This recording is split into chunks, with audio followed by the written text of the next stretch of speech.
Et si nous vous disions que le plan pour éliminer le capitaine Ibrahim Traoré n'a jamais cessé? Et si nous vous révélions que la mission de ramener le Burkina Faso sous contrôle étranger, entre les mains de ceux qui considèrent l'Afrique comme une simple banque de ressources, est toujours en cours, agissant dans l'ombre? C'est une pensée terrifiante, mais malheureusement, c'est la vérité. La semaine dernière, une vidéo a fait surface, provoquant une onde de choc dans la région. Un général américain de haut rang d'Africom, devant le Congrès, a directement accusé le président Traoré de détourner l'or du Burkina Faso, le dépeignant comme un dirigeant corrompu et intéressé, une accusation audacieuse et dangereuse. Mais l'histoire ne s'arrête pas là. Peu après ces déclarations incendiaires, ce même général a effectué un voyage non annoncé en Côte d'Ivoire, le pays qui héberge désormais les traîtres responsables de la tentative d'assassinat ratée contre Traoré. C'est ce que certains voudraient vous faire croire. Mais dans un monde de guerre, silencieuse et de diplomatie de l'ombre, les coïncidences sont rares et les connexions mortelles sont souvent cachées en pleine lumière. Les signes sont trop clairs pour être ignorés. Les pièces s'assemblent trop parfaitement. Et plus on creuse, plus la vérité devient évidente. Les ennemis du président Traoré n'ont pas fini. Ils se regroupent, se réarment et préparent une nouvelle frappe.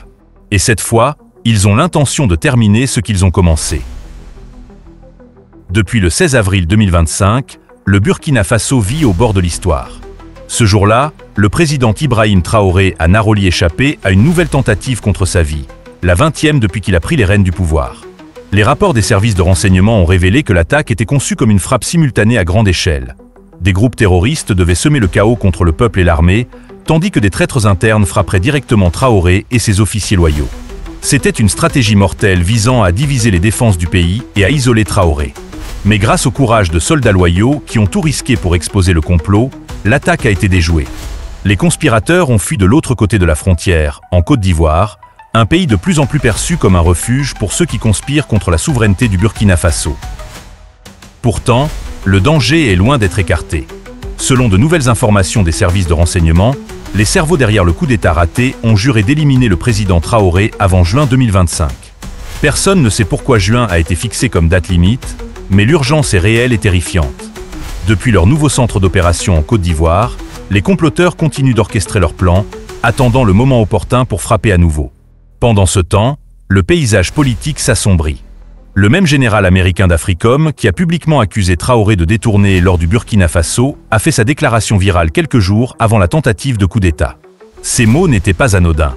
Ils étaient calculés pour affaiblir l'image de Traoré, le dépeindre comme corrompu et atténuer la sympathie mondiale avant que les couteaux ne sortent.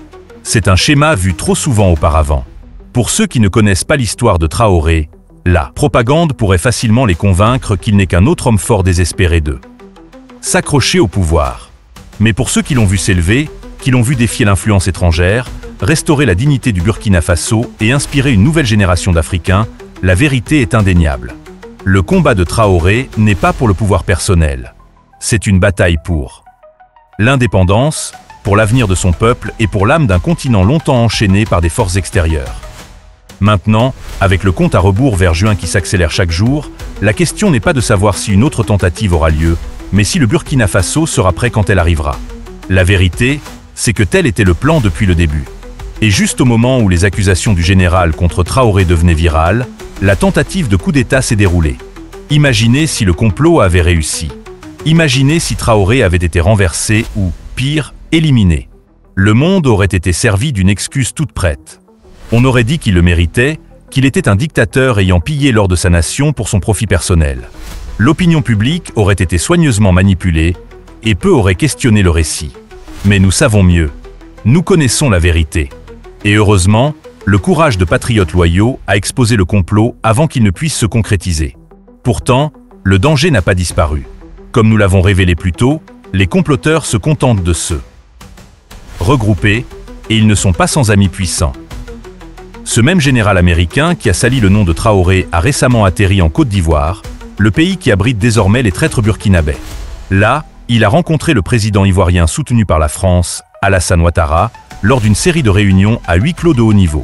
Selon les rapports officiels, l'agenda semblait routinier. Renforcer le partenariat américano-ivoirien, discuter des défis de sécurité régionale, de l'extrémisme violent et même de la pêche illégale. Le général Langlais a loué le professionnalisme de l'armée ivoirienne, la qualifiant de pierre angulaire de la stabilité régionale, et a souligné l'importance des exercices d'entraînement conjoint et du partage de renseignements dans la lutte contre le terrorisme. Mais est-ce vraiment tout ce qu'ils ont discuté? Les réunions se sont-elles terminées par des poignées de main polies et des discours diplomatiques? Où ont-ils plongé dans des conversations plus profondes et plus sinistres, celles qui ne sont pas destinées au registre public, dans une région où les coups d'État sont devenus des outils d'intervention étrangère, où l'or, l'influence et le pouvoir sont souvent négociés à huis clos, il serait naïf de prendre l'histoire officielle pour argent comptant. Alors que l'horloge avance vers juin 2025, les ombres autour de Traoré s'épaississent et les forces qui se rassemblent contre lui ne sont pas seulement désespérées, elles sont coordonnées. Regardons de plus près. Le général Langlais a fièrement affirmé que grâce aux exercices d'entraînement conjoint et au partage d'informations avec des armées comme celle de la Côte d'Ivoire, de grands progrès ont été réalisés dans la lutte contre le terrorisme et l'extrémisme violent. Mais la réalité sur le terrain raconte une toute autre histoire. La région du Sahel et une grande partie de l'Afrique de l'Ouest restent enlisées dans une insécurité implacable. En 2024 seulement, Africom aurait injecté 65 millions de dollars dans des efforts antiterroristes et la sécurité des frontières dans le nord de la Côte d'Ivoire. Pourtant, la violence n'a fait qu'empirer. Alors, où est le progrès? Cela force une question troublante. Ces investissements sont-ils vraiment utilisés pour combattre le terrorisme ou pour alimenter discrètement l'instabilité dans des pays voisins comme le Burkina Faso? La théorie n'est pas aussi farfelue qu'elle y paraît. Après tout, Alassane Ouattara, l'actuel président de la Côte d'Ivoire, n'est pas étranger à l'utilisation du chaos pour des gains personnels. En 2011, il a été accusé de financer des rebelles pour déstabiliser son propre pays, une tactique brutale qui l'a aidé à prendre le pouvoir. Et n'oublions pas, Ouattara a toujours été considéré comme une marionnette fidèle de la France, travaillant sans relâche pour sauvegarder les intérêts français à travers l'Afrique. Ainsi, lorsqu'un général américain effectue une visite de haut profil pour rencontrer Ouattara juste quelques jours après une tentative contre la vie de Traoré, cela soulève de sérieux drapeaux rouges. Qu'ont-ils discuté exactement derrière ces portes closes? Personne ne peut le dire avec certitude, mais le timing, les acteurs et les schémas sont bien trop suspects pour être ignorés. Et il y a une connexion plus profonde, plus personnelle. Dans notre vidéo précédente, nous avons révélé comment la Côte d'Ivoire est devenue l'outil clé de la France pour déstabiliser le Burkina Faso. Les racines du président ivoirien remontent au Burkina Faso, lui conférant des liens familiaux et une influence qui s'étendent au-delà de la frontière. Ingérer dans les affaires burkinabais ne serait pas seulement facile, ce serait naturel. Si Traoré était éliminé et que le Burkina Faso revenait à un gouvernement civil sous influence occidentale, la France récupérerait rapidement son emprise sur le Sahel. Nous avons vu la panique lorsque l'armée du Niger a pris le pouvoir. Et ce n'était pas seulement politique. La France, fortement dépendante de l'énergie nucléaire, tire 20% de son uranium du Niger. Le Niger sert également de corridor vital pour les expéditions de pétrole vers la France et les États-Unis. Les enjeux ne sont pas seulement nationaux, ils sont mondiaux. Avec l'émergence de leaders militaires au Niger, au Mali et au Burkina Faso, l'ancien ordre en Afrique de l'Ouest s'est effondré. Avec lui, l'accès facile dont jouissaient la France et les États-Unis aux ressources minérales critiques. Le Sahel n'est plus une autoroute ouverte pour l'uranium, l'or et le pétrole. Pour Washington, le coup est encore plus profond. La perte de certaines de ses bases militaires les plus grandes et stratégiques sur le continent. Ce sont des pertes que les anciennes puissances ne sont pas prêtes à accepter sans réagir. La solution, à leurs yeux, est simple, éliminer Traoré. La France, désespérée de réaffirmer son influence, veut qu'il disparaisse. Et les États-Unis, comme l'histoire l'a souvent montré, sont plus que disposés à soutenir la France lorsque la souveraineté africaine entrave les intérêts occidentaux. Ce ne serait pas la première fois. L'histoire est jonchée des cicatrices d'opérations franco-américaines conjointes pour faire taire les leaders. Africains qui osaient rêver différemment. Thomas Sankara, assassiné en 1987 avec la bénédiction de la France et le discret assentiment de l'Amérique. Mouammar Kadhafi, traqué en 2011 sous le couvert d'une intervention de l'OTAN après avoir osé défier le système financier mondial. Maintenant, une fois de plus, le schéma familier se répète. Les mêmes acteurs, les mêmes méthodes et le même objectif. Arrêter Traoré avant que sa vision d'une Afrique indépendante ne s'étende au-delà des frontières du Burkina Faso. Mais il y a une chose qu'il n'avait pas prévue. Nous ne sommes pas en 1987. Nous ne sommes même pas en 2011. C'est l'ère d'Internet, des réseaux sociaux, d'une citoyenneté mondiale qui voit, questionne et résiste. À travers l'Afrique et au-delà, des millions de personnes se sont levées pour défendre Traoré. L'une des voix les plus fortes vient d'Afrique du Sud, où Julius Malema, le leader charismatique des combattants pour la liberté économique, EFF, a ouvertement rejeté les accusations du général américain.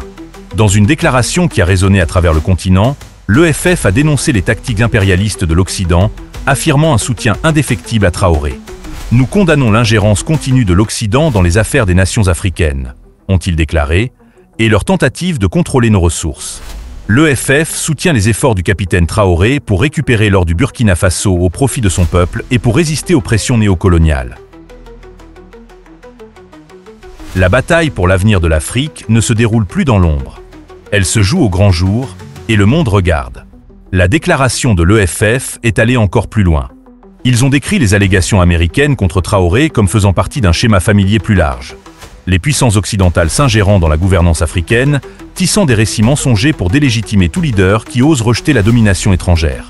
Réaffirmant leur plein soutien au président Traoré, les combattants pour la liberté économique ont salué son engagement audacieux à canaliser les revenus de l'or du Burkina Faso vers la sécurité nationale et le développement, et non dans les coffres des intérêts étrangers.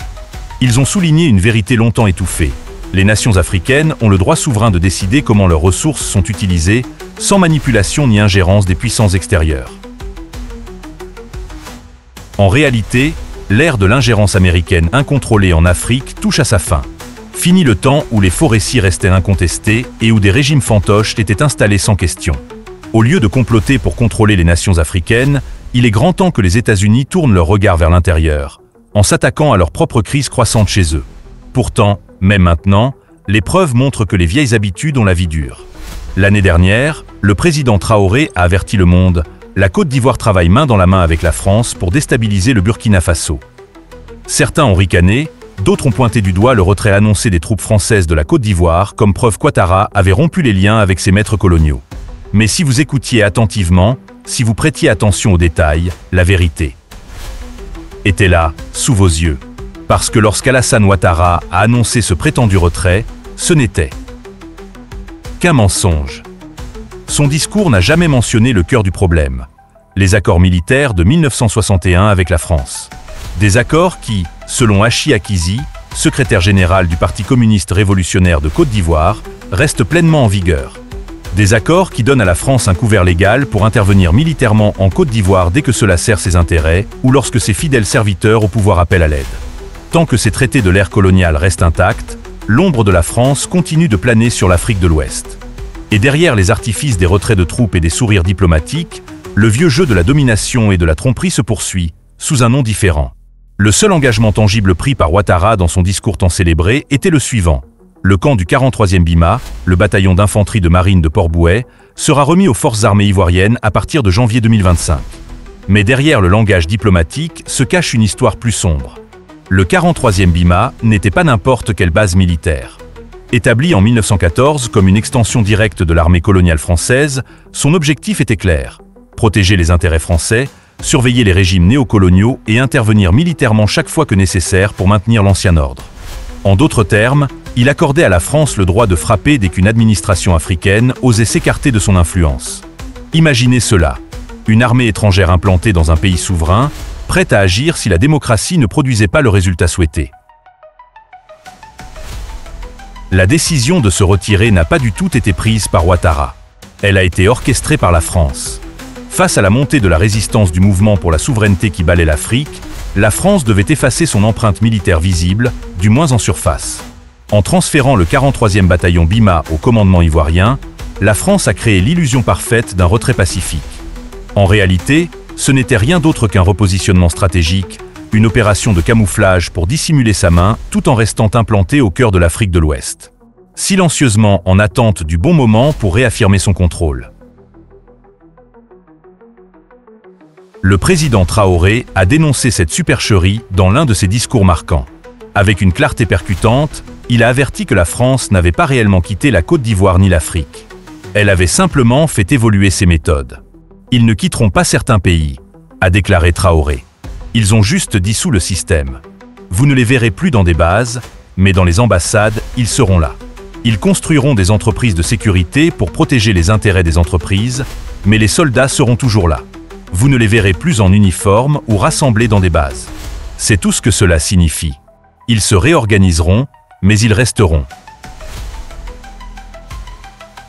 Les mots de Traoré ont démantelé l'illusion, exposant un nouveau colonialisme déguisé en civil, caché derrière des ambassades et des entreprises de sécurité privées. L'Empire n'avait pas battu en retraite. Il s'était simplement mis en clandestinité. Après leur expulsion humiliante du Niger, les forces françaises ont discrètement établi une nouvelle place forte dans la région d'Odiéné, stratégiquement placée le long des frontières avec le Mali et la Guinée. Mais peut-être le développement le plus sinistre se trouve le long de la côte, où l'armée française a établi ce qu'ils appellent une école internationale de lutte contre le terrorisme à Jacquesville. Officiellement, elle est présentée comme un effort noble pour combattre le terrorisme. En réalité, c'est une partie d'une stratégie bien plus sombre. Des sources de renseignement révèlent que cette prétendue école n'est rien d'autre qu'une base opérationnelle, intégrée à la stratégie plus large de l'OTAN pour déstabiliser l'Alliance AES, surveiller les mouvements de résistance sahéliens et neutraliser toute supposée avancée russe dans la région. Tout commence à prendre sens. Pourquoi les traîtres burkinabés ont-ils fui en Côte d'Ivoire après la tentative d'assassinat raté? Pourquoi là-bas et pas ailleurs? Parce que le véritable centre d'opération pour déstabiliser le Burkina Faso et le Sahel est déjà opérationnel, caché en pleine lumière, déguisé en mission humanitaire. La France, sous le masque de la lutte contre le terrorisme, a construit un centre névralgique secret pour des actions clandestines contre les mouvements de souveraineté qui émergent à travers l'Afrique. Ce n'est pas une erreur. C'est intentionnel. C'est diabolique. Et pourtant, l'illusion fonctionne encore sur la scène mondiale. Pour le monde extérieur, pour les observateurs occasionnels, la France semble lutter contre le terrorisme. Mais quiconque prête une attention particulière devrait poser la question évidente. Si l'Occident a lancé tant de campagnes antiterroristes soutenues par des milliards de dollars, des armes sophistiquées et une surveillance sans fin, pourquoi le terrorisme continue-t-il de prospérer à travers le Sahel? Les terroristes sont-ils vraiment plus forts en armement, en renseignement et en ressources que la puissance combinée des États-Unis, de la France et de l'OTAN? Bien sûr que non. La vraie réponse est bien plus inconfortable. Le terrorisme n'est pas seulement combattu. Il est manipulé, contrôlé et militarisé pour servir des agendas politiques plus profonds. Doutez de lui. Même certains de ses partisans ont hésité. Le président Patrice Talon du Bénin s'est empressé de tout nier, proclamant publiquement qu'aucune base de ce type n'existait. Mais comme les preuves le révèlent maintenant, Traoré avait raison depuis le début. Des partenariats cachés, des camps militaires non marqués, des déploiements secrets, tous conçus pour donner l'apparence de l'indépendance tout en préservant l'influence coloniale. La tromperie est profonde. Et pour ceux qui font encore confiance aux paroles des leaders soutenus par l'Occident sans remettre en question la réalité sur le terrain, la vérité peut être un réveil brutal. En février 2023, après avoir été expulsés du Mali, du Burkina Faso et du Niger, les forces françaises se sont discrètement regroupées, établissant un camp à côté d'une base militaire béninoise dans la région de Kandji, au nord du Bénin. Le président Traoré a sonné l'alarme, avertissant le monde des manœuvres cachées de la France. En réponse, la France a fait un spectacle de réduction de son empreinte. Mais la réalité était différente. Sous le couvert de la nuit, les troupes françaises ont continué à opérer depuis Kandji, transportant secrètement du matériel militaire et du personnel vers un aéroport niché au cœur du parc national du W, un carrefour stratégique aux frontières du Bénin, du Burkina Faso et du Niger. L'empreinte impériale n'avait pas disparu. Elle s'était simplement mise en clandestinité. Depuis lors, la tromperie s'est approfondie. De nouveaux camps militaires, commodément qualifiés de postes avancés par le gouvernement béninois, ont vu le jour le long des frontières avec le Niger et le Burkina Faso. Les troupes françaises, désormais dispersées à traverser installations, ne portent plus l'insigne évident de l'occupation. Au lieu de cela, elles se font passer pour des instructeurs, supervisant les opérations militaires et le renseignement sous le prétexte d'un partenariat. L'objectif est d'une clarté glaçante. En dispersant les soldats français à travers les installations béninoises, ils dissimulent leur présence au regard du public, évitant le backlash patriotique massif qui les a autrefois forcés à abandonner leurs bases visibles plus importantes. Et ainsi, lorsque le président Patrice Talon déclare avec assurance qu'il n'y a pas de base militaire française au Bénin, techniquement, il ne ment pas. Les anciennes bases ont disparu, remplacées par un réseau de postes avancés cachés, invisibles pour l'observateur occasionnel, mais mortels dans leur dessein. C'est une réalité triste et sobre. Des décennies après la soi-disant fin du colonialisme, le sol africain continue d'accueillir discrètement les opérations de ses anciens maîtres. Seules les méthodes ont changé. La mission, domination et contrôle reste exactement la même. Maintenant, la grande question se pose.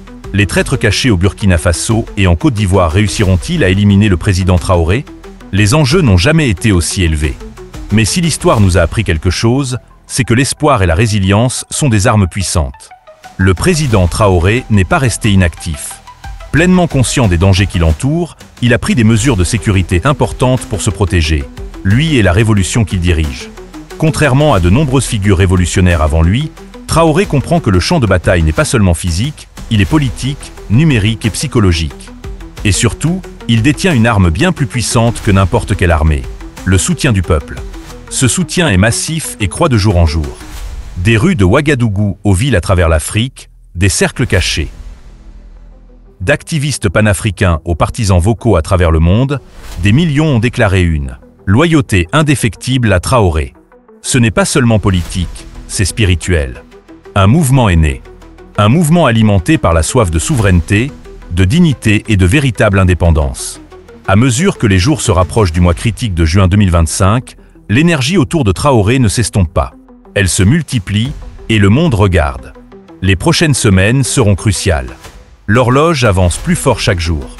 Mais une chose est claire, cette fois, les forces de l'oppression ne font pas face à un leader isolé debout seul. Elles font face à un continent qui se lève. Elles font face à un mouvement mondial éveillé au jeu du passé. Et si le destin favorise les courageux, le président Traoré pourrait non seulement survivre à cette tempête, mais en émerger plus fort que jamais.